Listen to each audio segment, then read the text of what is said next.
Yeah, it's the role effect. We talk love, we talk faith. God first. Welcome once again, y'all, to another episode of The Role Effect. My name is Milton. And I'm Felicia. Welcome, everybody. How you doing, man? I'm good. How are you doing? Why are you hitting me? I don't know. That's a love tap, y'all. You know what I'm saying? How you doing? I'm doing good. Good. Good. Ready to, get the show on the road and holler at our people with another powerful subject matter. Yes. Thank you guys for joining us for another episode of the Role Effect Podcast. We appreciate you. Welcome to our first time viewers and welcome back to those faithful ones. We appreciate you. Shout out to the Roll crew. You know who you are. Yes, absolutely. Thank you guys for tuning in. Today, we are going to talk about 10 things. Oh boy. 10 things that you have to let go of to draw closer to God. Ooh. 10 things that you have to let go of. Ooh, that's a lot. To draw closer to God. Now, there's a lot of things, but we're going to do 10 of our things. This is 10 of things that we know that we have to do. And if you can take from that, please do. But these are 10 things that we feel that will can use these as a guide to kind of navigate you to get closer to God. You need to kind of let these things go, and there's a lot of other things, but these are just our top 10 things that we decided we would do. Right? That's right. Okay. Oh boy.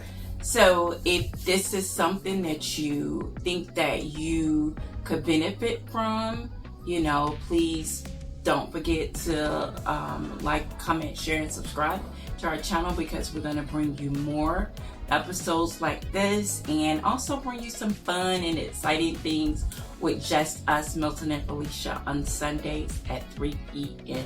So tune in for that as well, right? Yeah, tune in. We'll bring you along with just us and y'all. Yes, absolutely. Don't tell nobody. So silly.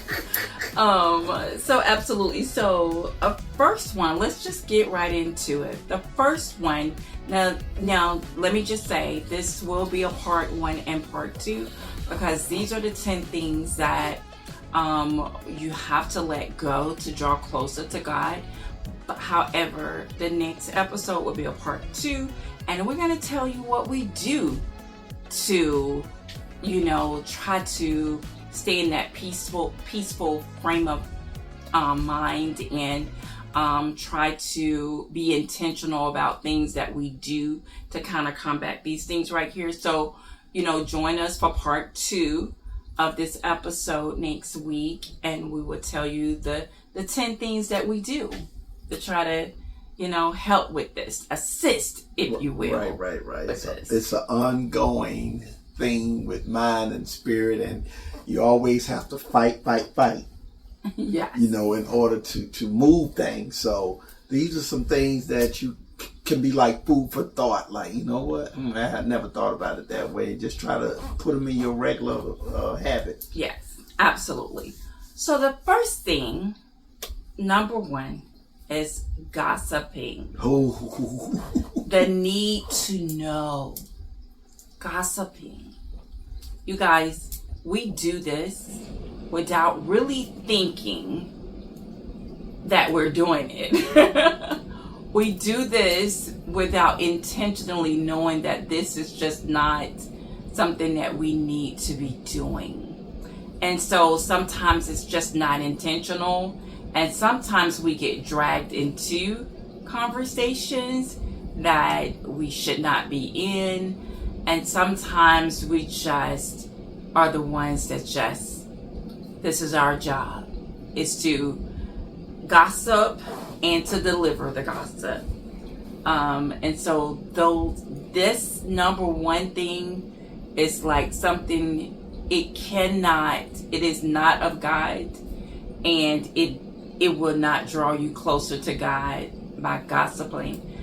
It talks about the tongue a lot in the Bible, about your tongue. It is lethal. Very lethal. It can be life or death. It's life or death in the tongue.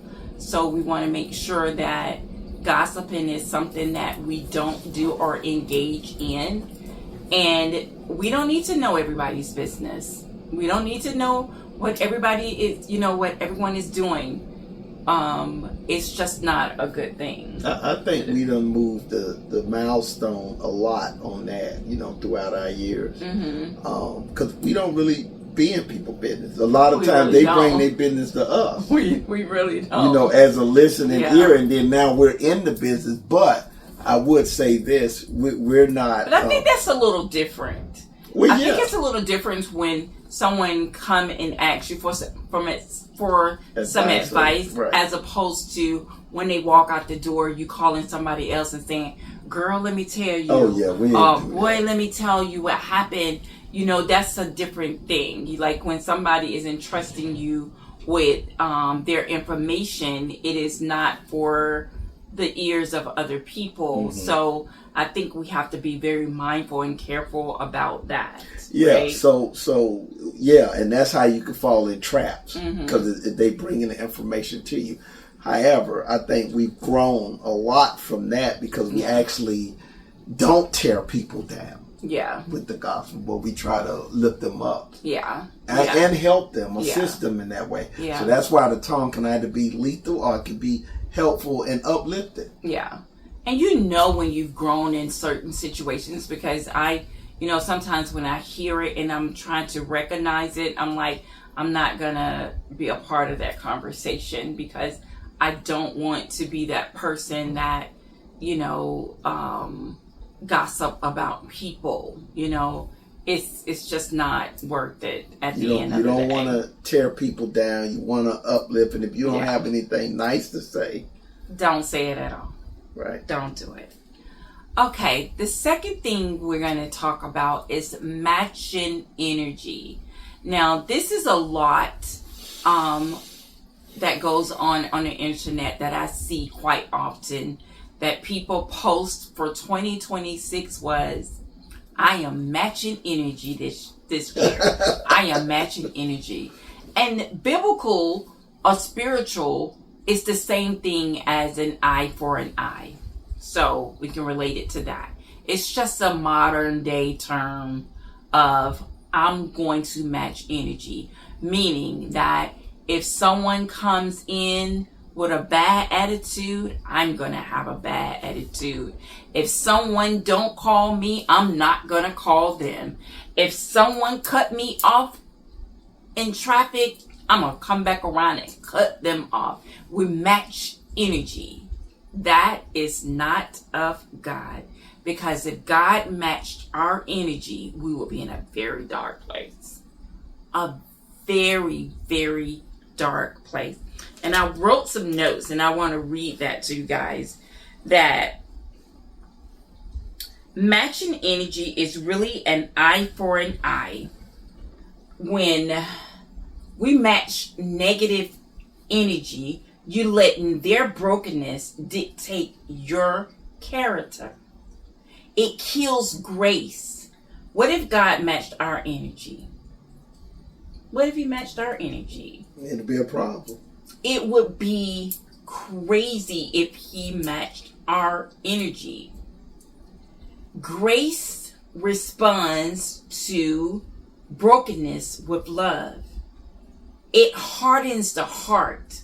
Over time, you stop being a source of light because it hardens your heart.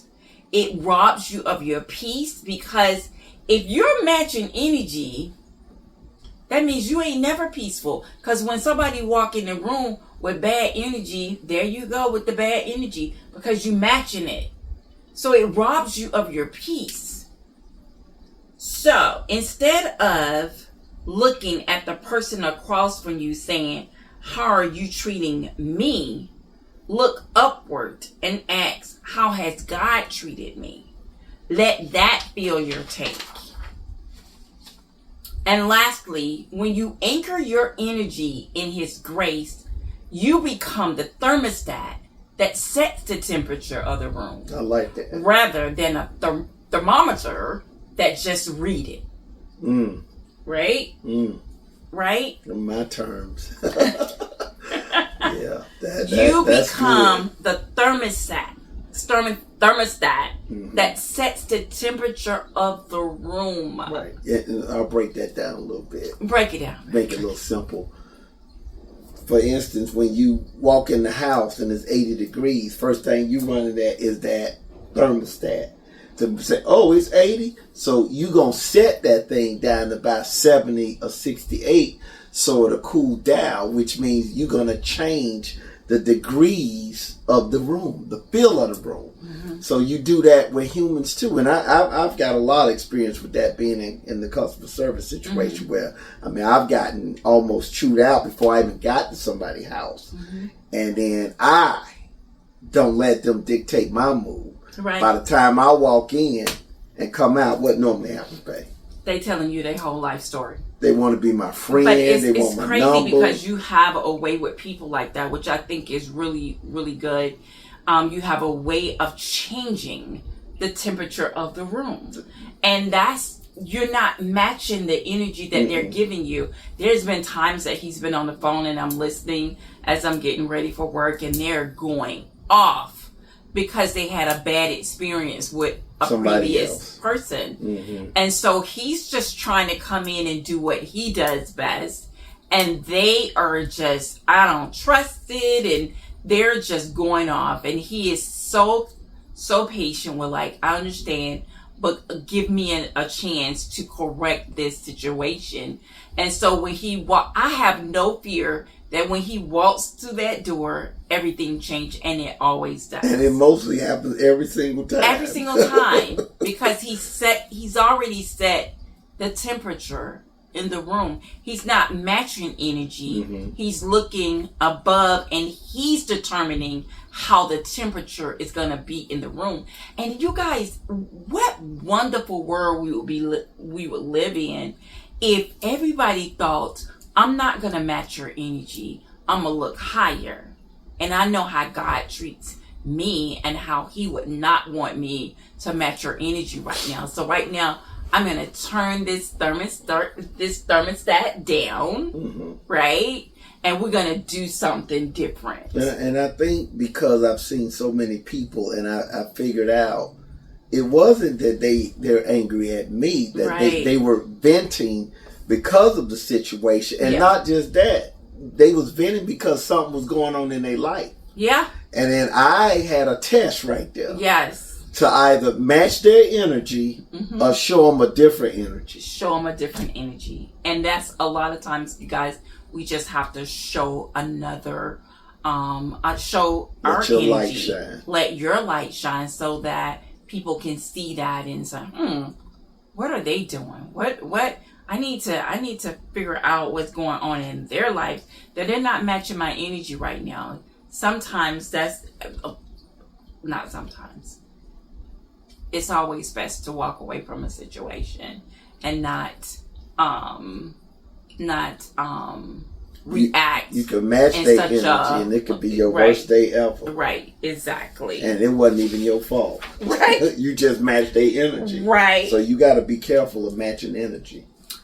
Okay, the next one is being judgmental. You guys, being judgmental. It put us in the seat that doesn't belong to us.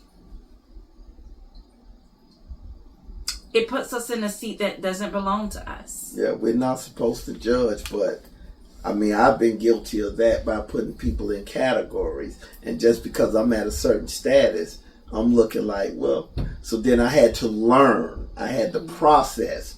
And you know, I always tell you from a long time, we're all at different levels. And the moment you realize everybody's not even, then you don't have to judge. You can just say they're at this level. They got growing to do. They got to learn wisdom and they got to go through some things. Yeah. And being judgmental, we can't grow closer to God, our merciful God, while not having mercy on other people, his creation. We can't be that. We have to learn how to let the judging be his, because that's who that job belongs to. We need to let the judge judge. It doesn't belong to us. It's a seat that he didn't ask us to take. Right. And so we need to get out of that seat. Right.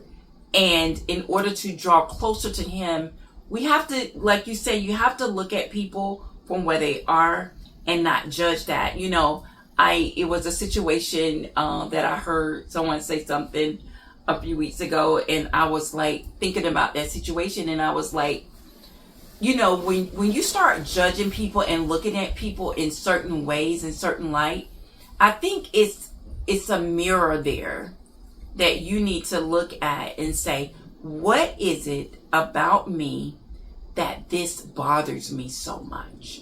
What is it about me that I'm feeling some kind of something here and it bothers me, and then ask God to remove that from you? That's good. That's good. You know? Yeah. Because a lot of times when we place judgment on people, it's because of some type of insecurity in us that we need to work on. Ask God to remove whatever that is that you're feeling at the time. Because if you look at somebody and you judge somebody, let me just throw it out here, like women, we're very judgmental. Well, I think women are more judgmental than men are with each other. I think women, we're so judgmental against each other. And so we see someone and they might be with somebody and we're like, how she get him, and da da da da da, and you're like, okay, why? Because you don't have anybody, so you're wondering, how did she get someone? Because you don't have anybody. So right there's a judgment, but there's an insecurity in you that looks at her and like, so why she got him? You know what I mean? So that's just an example of judging, right? Because you don't know the story, you don't know what's what, you don't know anything. And I think some people are judging, but they're not consciously knowing that they're judging. I think so. And that's where you got to be careful. You know, in order for you to learn, you got to look deep down inside and look at somebody and say, why is this making my energy feel this way? Why is it? And look at your past and look at where you are, so you can find the answer. Right. And you know, and when you let go of these things and you draw closer to God, he reveals stuff to you. When you think a thought, he'd come back with something and say, okay, why you, because I know I get convicted sometimes by things that I've said, and I'm like, okay, yeah, forgive me, because I shouldn't have said that. Or now I'm trying to recognize what I'm saying and what I'm doing, because if I am being judgmental and I am making mention of certain things, I am breaking someone down, and that is not how I draw closer. That's the wrong side of the tongue. That's the wrong side of the tongue. So you have to distinguish. Absolutely. You know what I mean? That's why they used to say, if you ain't got nothing good to say, don't say nothing at all. Don't say it. Don't say it. So you always got to be mindful of that and where you come from and why those things make you feel a certain way. Yeah. When it comes to people and things you see of people. Don't be envy of them. If that's a problem, you envy, you got to get rid of that. You got to get rid of it. So there's always room to work on things. Ask God to help you with it, because he will. But I think you have to confess and realize that you have that course. thing. Yeah. You got to. You got to. Okay, the next one is spiritual and physical laziness. Oh, I ain't see that one coming. Physical and spiritual laziness. Both at the same time? Lord. Yes. Physically lazy, spiritually lazy. What kind of human? You're not in your word. You're not trying to learn more. You're not trying to do these things to try to get better at and just become a better person, because we always can grow. We're gonna leave this world not perfect at all. So that means that there is always room to grow. So when you're spiritually lazy and you're not trying to do those things, that's not good. You cannot draw closer to God if you don't know anything about him. If you don't know what his word is saying and what he is wanting for us in our lives. How are you going to get that if you don't know it? Or you being lazy and not reading and not trying to live the life that he wants for you, right? And just physically lazy, sitting around, not doing nothing, not trying to be anything, not helping others, not, we're here to help others grow and help others to take care of each other. We're here to do that. And if you're just lazy and you're not doing anything with your life that he's given you, because all of us have a purpose. Mm-hmm. And you're not in that purpose because you're just being lazy and you don't want to do anything. It is not how you draw closer to God. In other words, this is my take. You're being selfish, sitting home eating potato chips or playing a game. What? If you don't exercise the spiritual, then you can't really take care of the physical. No. Because spiritual is what's going to make you move. Mm-hmm. And that's going to eventually get you to your purpose. But you got to exercise that first. It just can't be dormant. No. You know what I mean? And because right. Look, y'all, we ain't got 100 years on this earth. No. Time goes quick. Well, we might. Yeah. But time goes quick. Let's just put it that way. So you got to get the moving. You got to start talking to people that need you and passing tests spiritually that you possibly could. And taking care of your physical at the same time. They kind of go hand in hand. Yeah. Yeah. You cannot be spiritual and physically lazy. That is not a way to. How about let's not be lazy, period, in either, right? Right. Okay, you guys. You cannot let material things have a hold on you. Oh, gosh. Ooh. That's a big one for a lot of people. That is super big. You guys, material things, they're nice to have. They are. I think in my reading of the word, God created all these things. So he wants us to have the desires of our hearts. But in that, we cannot have a God before him. We can have no other God before him. And God can be your money, your material things, your job. It's where your heart is. That is your God. And so you can't let that have hold on you and draw closer to God. You can't. You have to let it go. And for me, it took me a while to understand. Like, at first I'm like thinking, oh my goodness, do this, like, the need to have things and buy things, is this, again, I think we talked about it in the episode that recently came out, but like, I'm a handbag girl, you guys. Well, I used to be a handbag girl. And so, how you know that this has a hold on you is because you got to have it. You wake up in the morning, you're looking at the internet. You're looking at the internet because you got to wait for the next drop. And the next drop come out. Ooh, I got to have that bag. I got to have it at this time. And I got to be up. And I got to hit this. And then it takes over your mind and your thoughts. Like, I got to have this. And it's like you see your thing and like, okay, you doing this, but you didn't tithe. You know what I mean? You doing this, but you didn't tithe. And so you're like, wait a minute. Wait a minute. Now, listen, this is not something that happens overnight that you're going to be able to just but this is things that you got to work on to get there. And so for me, it's been a work in progress, but thank God I'm there. I am there. And so those things don't have a hold on me, but because I've intentionally tried to grow closer to God, I think it changes your mindset, right? Yeah, you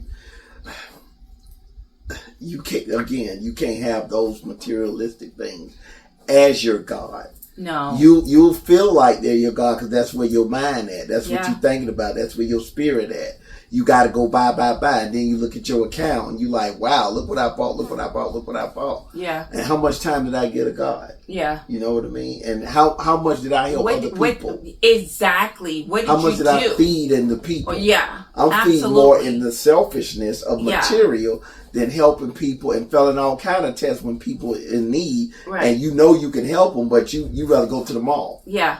Yeah. And I ain't saying nothing is wrong with going to the mall and getting stuff for yourself. No, it's not. But you need to set yourself up so he can supply everything. And absolutely, because when you go closer to him, those things will come to you automatically. But when you just doing things on your own, I'm telling you, it's a recipe for disaster. The next one is the need to have control. That goes hand in hand with that one. Oh my goodness, you guys. The need to have total control. Listen, we cannot grow closer to God by thinking that we have control over anything in our lives. We don't. He dictates our lives. And if you think that you have any control over your life, you are sadly mistaken.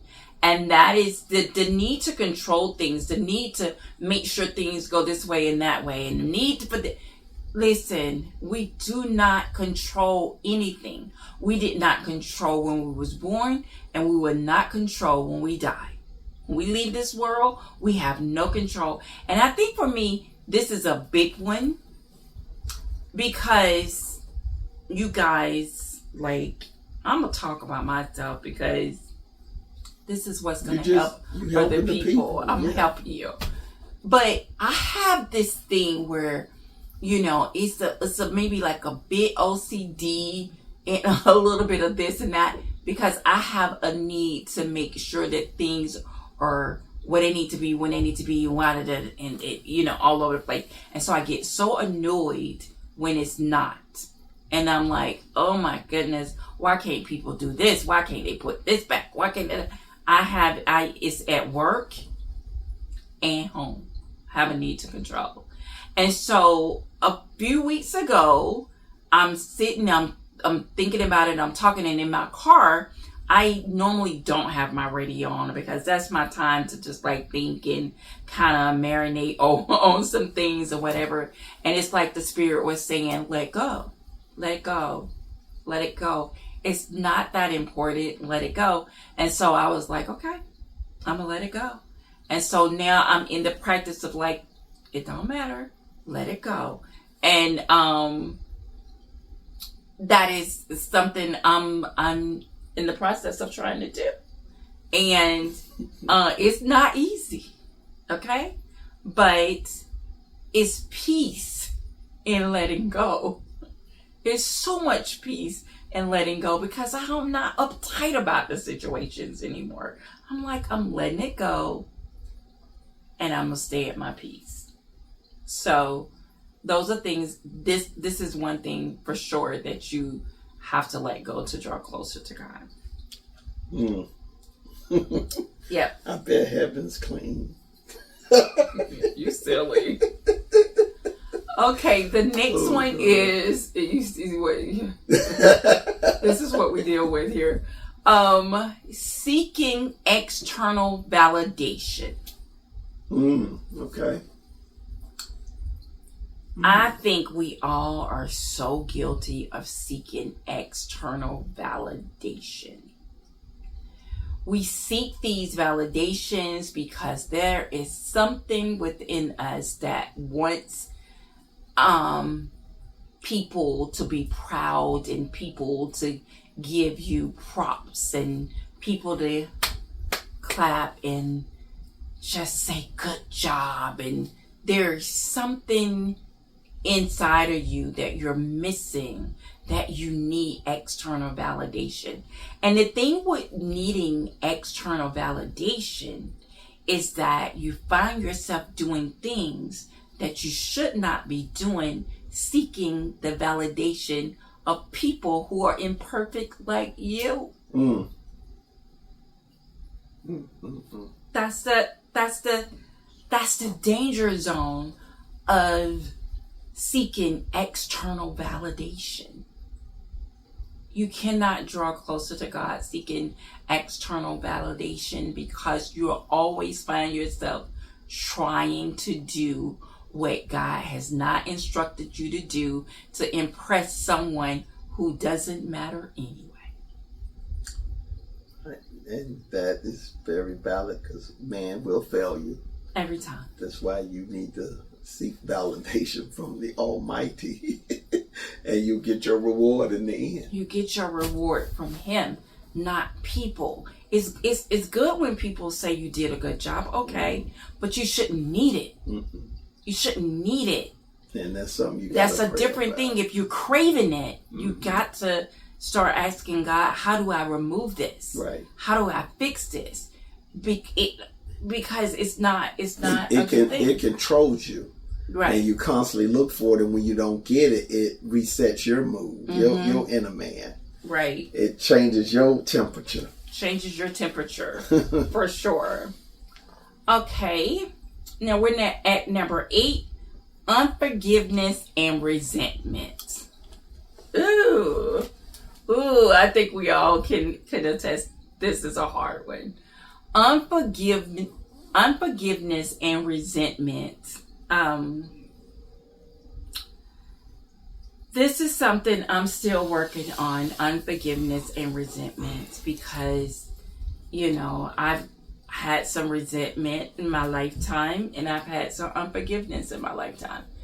And I'm still working on that. That's a work in progress. But in order to grow closer to God, you have to forgive. You cannot ask God to forgive you while not forgiving others. And I don't think my problem now is unforgiveness. I think my problem is more of resentment than unforgiveness. And that's something that I definitely have to work on. Well, we all got areas you definitely got to work on, and you got families ain't speaking to families because of something. Yes. And somebody got to be the bigger person and get over that. Yeah. So that things could start to be right. So we all got background histories and different things that we need to work on that might right now in the present is stopping you from getting over that obstacle. Yeah. And you just have to deal with it individually. Yeah, and you just have to ask God to show you how to fix situations. I mean, there's situations in my life with some family members that, I just have to ask God how to fix it. How do I bridge this gap that can draw us closer as a family? And once He shows me that, then I'll know this is what He wants, and He knows how to maneuver. So He's going to be my source, because I don't know how to do that. I don't know how to do that. We can make it worse. We can make it worse, right? Yeah. Whereas He knows what I should say, how I should say, and how I should move, and when I should move. And so I have to wait on that from Him. He may be dealing with them. Right. And getting them properly aligned. Yeah. So when that time comes. Yeah.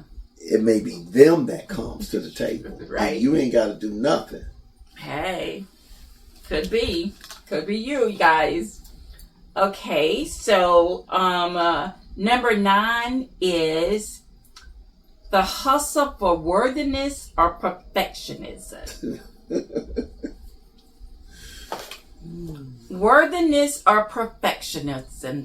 The hustle to, you go to work and you want to be perfect.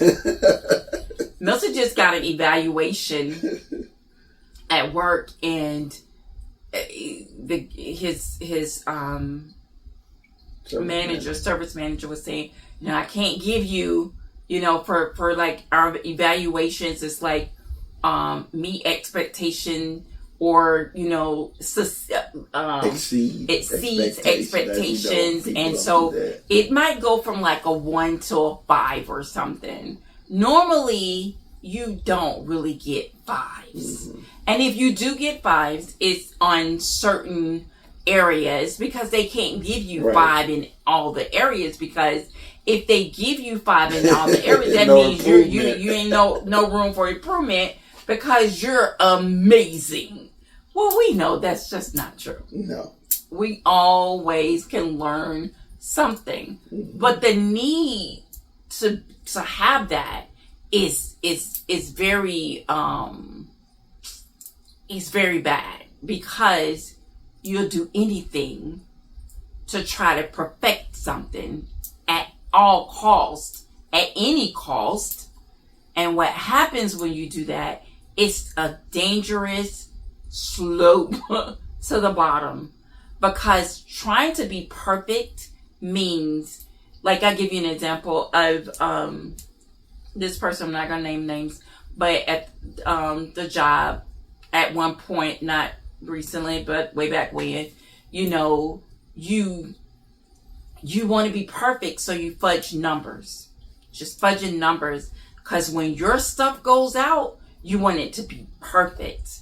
So you getting the wow from people, but God is like, no, that wasn't right. You put a number there that wasn't supposed to be there.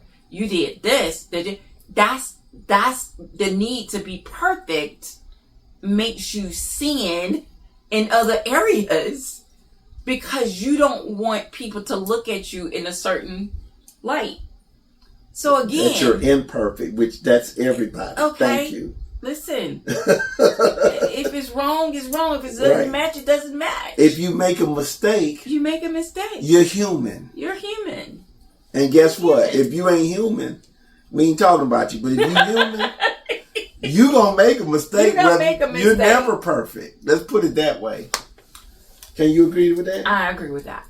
And the last one, you guys, is people pleasing. Fearing man as opposed to fearing God. People pleasing. People pleasing. You guys, let me tell you something. I don't know why I'm keep using me an example. Like use me. You use your own example. Well, you always throw me under the bus anyway about examples. You gotta use your own example about yourself. I can't. He's sitting over here acting perfect, right? No, you guys? no. I keep saying. I just mentioned. No, acting perfect. I just mentioned. If you're human, you're imperfect. Yes, but you're like, I'll keep using me, but because you keep going. But you know, I don't care. Okay. I'm gonna let you tell your little thing in a second. But you don't make me forget my thought. Okay, yeah. What was we talking about? People pleasing. Oh, okay. People pleasing. Well, you get your thoughts. Let me put my thoughts on that. Go ahead. As you know. Thank you. Some of these categories fit a lot of people. That category don't fit me at all, because I ain't never been a people pleaser. When you say that, for the most part. Oh, no, okay. Anyway, neither have, and she might edit this, I don't know. Neither have I been a brown noser. It just never fit my profile. I'm normally going to tell you what I feel for the most part. And, if you didn't like the way I moved, I'm not going to go overly to make you happy in that. But I am going to do my job. Mm-hmm. But I don't look for people to say, that a boy. Mm-hmm. That's never been me. Yeah. I just do what I do, and I move the way I move. Yeah. Can you have 50% agree with that? Okay, anyway, go ahead. But I'm just saying, that's just how I move. I don't recall trying to please, People pleasing, you guys. People pleasing. Listen, I think that at some point we all people please. And he's saying that he doesn't. For the most part, he doesn't. But for in some cases. Are we talking about employees? In some cases, he does. I think that all of us is guilty of people pleasing sometimes or another. For me, it's not wanting to tell people no, or not wanting to hurt them for because I want to say no. It's no way that you can have kids and not people please, because you know, you might want to say no, but you know, at this, you know, let me go ahead and do this. It's funny because my granddaughter took her out this weekend to have Grandparents' Day, and she wanted this little Hello Kitty thing to put. It's like, but I'm going to kindergarten. And then she did this. You guys, she went, please, please. And I'm like, well, okay. Well, since you put it that way, I guess I have people please that way. And so I was like, I got it, right? And I'm thinking, how many situations, how many times in our lives that we want to say no, but we say yes to please people? We all do that. We all do that. See, I wasn't thinking that way, but you would be right. We all do that. And so we cannot be people pleasers, because when we do that, not only do we enable people, we can enable people to be lazy, physically, spiritually. We can enable and all those things, because whereas we begin to be the God in their lives instead of God that they need to be serving. So, and we're doing His job, and we shouldn't, because we keep saying yes to things when we need to say no. So we need to be mindful of how much we say yes, right? Yes. We need to learn to say no in a lot of situations. A lot of areas, right. We just can't please people all the time. Right. It's just not our job to say yes to everything. Right. When we start saying no to people, then maybe they'll begin to say yes to God. Now cautious. Some of them may get attitudes with you. Maybe. Yeah. Maybe. So, but be cautious of that, and know that can happen, because you've probably been saying yes for the duration of their life, and then all of a sudden, no. And it's just not that it can be at work. You know, know you don't need to do something. Mm-hmm. You know it's not ethical what you're doing, morally ethical what they're asking you to do. And so you're doing it because you want to keep your job. Mm-hmm. And so you do things, and you know you're not supposed to be doing it because it's not right. It's not right to do it. And so that creates a situation. Everything that we've discussed create a situation if you do it. It cannot draw you closer to God if you're doing these things, because these things are going to eventually lead you to do things that are not right. So even I remember, and I close with this, I remember this one situation at work where one of the guys should have been charged for something that he did. Well, it wasn't him. It was the person that was running that particular route that time should have been charged for something, but the manager at the time didn't want to charge his manager. He wanted to charge the driver. So when my assistant called me and she says, well, he wants me to charge him, I said, well, why would you charge him if he wasn't even at work that day? And she said, because he told me. I said, if you charge him, you're going to be fired. No, we're not going to do that. Because I was off that day. The next day I went to work. I went straight into my manager at the time. This was back then. This is not recent.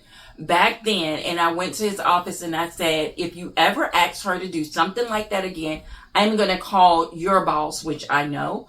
I'm going to call your boss, because how dare you try to take something from someone when they wasn't even here? It wasn't even their mistake in their area. So people pleasing and doing things I'm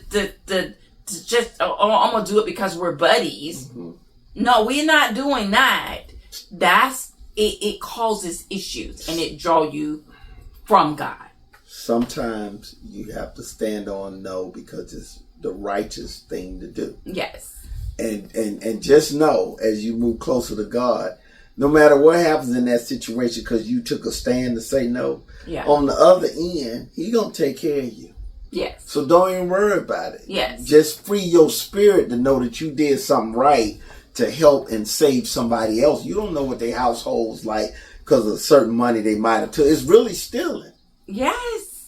So you gotta see that's that. the point, that when you do these things, there's a consequence. That's where you draw the line right there. Where, wait a minute, this is affected. This ain't right. You take a stand. Be bold. Yeah, you know? Absolutely. So you guys, this concludes our 10 things. We went a little over, but sometimes you have to. Sometimes you have to land the points and get it across and kind of explain each situation. And so I hope we did a good job with that.